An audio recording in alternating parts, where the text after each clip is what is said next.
샬롬. 날마다 우리에게 늦은 비와 이른 비를 허락하시면서 모든 순간들을 이끄시는 하나님을 바라봅니다.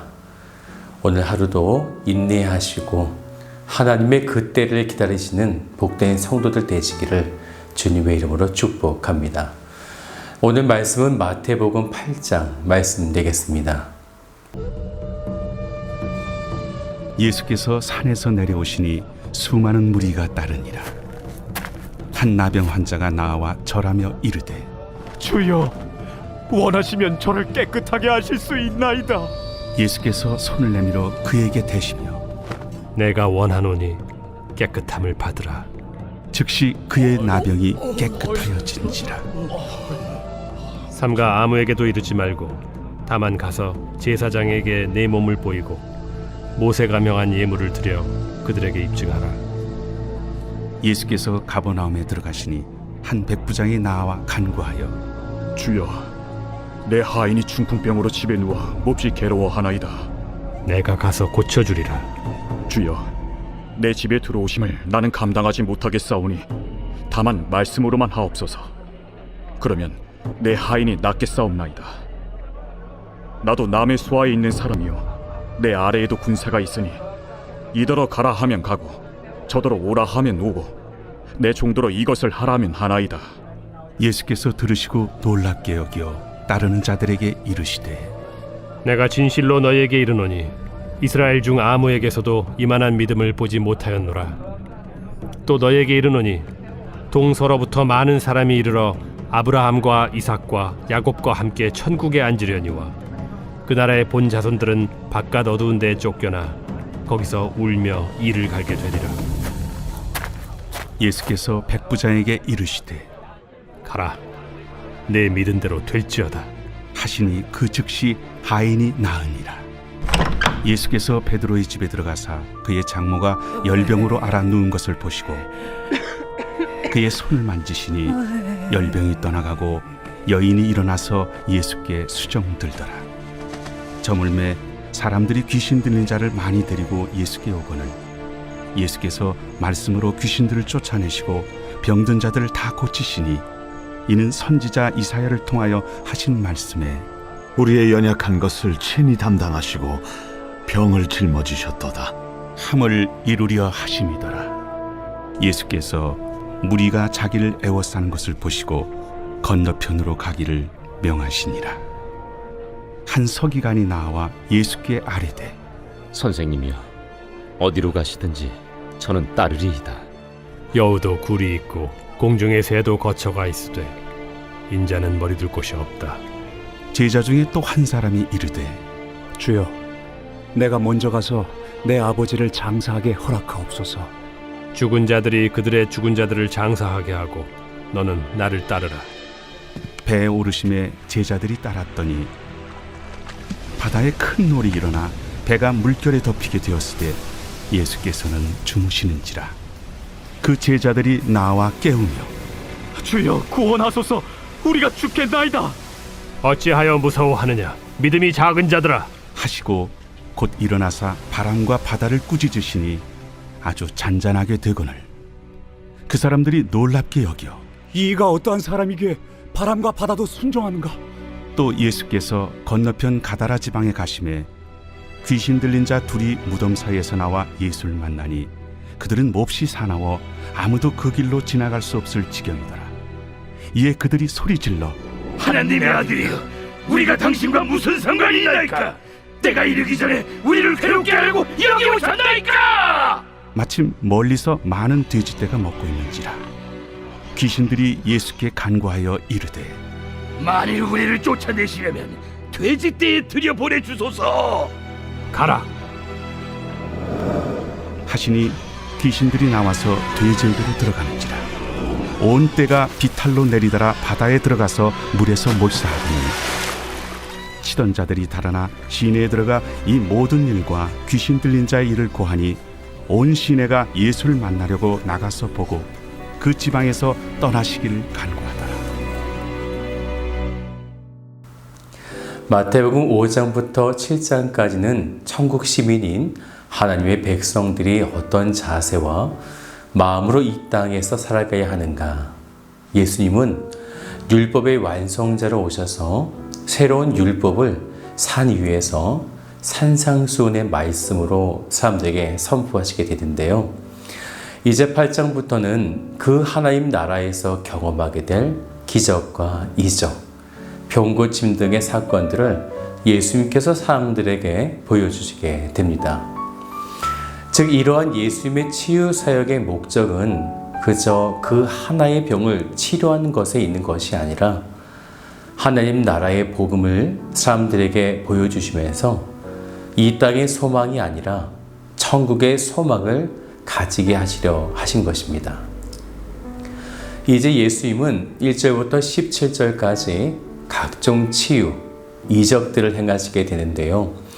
예수님은 나병 환자, 백부장 하인의 중풍병, 베드로 장모의 열병을 치유하셨습니다. 그리고 각종 귀신 들린 자들을 고치셨는데요. 마태복음을 기록한 마태는 이러한 치유 이적 사건을 통해 예수님께서 인간의 연약함과 질병을 담당하시는 구약에 예언된 메시아인 것을 강조하고 있는 것이죠. 17절을 같이 볼까요? 이는 선지자 이사야를 통하여 하신 말씀에 우리의 연약한 것을 친히 담당하시고 병을 짊어지셨도다 함을 이루려 하심이더라. 예수 그리스도가 구약에서 예언된 구세주 메시아라는 것을 드러내고 있는 것이죠. 사람들은 나병이 치료되고 백부장의 하인을 낫게 하고 귀신이 쫓아진 것을 바라보겠지만 이러한 치유와 이적 사건에서 중요하게 볼 것은 누가 이 일을 행하는가입니다. 누가 이런 권세를 가지고 죄의 사함을 선포하고 인간의 속박하는 강력한 죄의 사슬을 끊어낼 자인가? 그분이 바로 메시아 되시는 예수 그리스도가 되는 것이죠. 그런데 예수님께서 산상수훈의 말씀을 하신 이후에 산 아래로 내려오실 때의 모습을 한번 기억해 보십시오. 오늘 본문 1절인데요. 예수께서 산에서 내려오시니 수많은 무리가 따르니라. 과연 수많은 무리들은 무엇을 기대하고 예수님을 따랐던 것일까요? 지금 이 시대의 우리들도 주님의 말씀을 읽고 듣고 예수님을 따라갑니다. 말씀처럼 수많은 사람들이 따라가고 있을 텐데 과연 무엇을 위해 따라가고 있는 것일까요? 분명히 기억해야 할 것은 예수님께서 산 위에서 천국 시민된 하나님의 백성들이 지켜야 할 법을 말씀하신 이후에 이런 기적들을 행하시고 계시다는 것이죠. 예수님의 포커스는 지금 하나님 나라의 복음에 있는 것입니다. 예수님은 사람들에게 하나님 나라 백성들이 누리게 될 구원의 기쁜 소식을 눈으로 볼 수 있게 지금 치유 사건을 통해서 보여주시고 계신 것입니다. 그렇다면 우리들이 바라봐야 할 시선은 병이 고쳐지고 치료하는 방법들이 아니라 예수 그리스도를 통해 펼쳐질 하나님 나라, 천국이다라는 것입니다. 그런데 당시의 유대인들은 예수님을 이런 믿음으로 바라보았던 것이 아니었습니다. 그래서 예수님은 이때 유대인이 아닌 이방인 중에 백부장을 통해 그의 믿음을 사람들에게 보여주시게 되는데요. 그는 자신의 하인의 중풍에 걸려 괴로워하고 있을 때 예수님께 도움을 요청하게 되어집니다. 당시 예수님은 직접 환우들을 만나셔서 치료하시는 방법을 사용하셨는데 이 백부장은 이렇게 그 순간 고백하게 되는 것이죠. 지금 우리는 이 백부장이 이방인이다라는 이 사실을 잊어서는 안 됩니다. 마태복음 8장 8절인데요. 백부장이 대답하여 이르되 주여 내 집에 들어오심을 나는 감당하지 못하겠사오니 다만 말씀으로만 하옵소서. 그러면 내 하인이 낫게 싸우나이다. 믿음이 무엇인지 유대인들에게 예수님은 이 백부장의 이야기를 그들에게 소개하고 있는 것입니다. 예수님은 사람들에게 이렇게 말씀하시게 되죠. 이스라엘 중에 아무에게서도 이만한 믿음을 보지 못하였노라.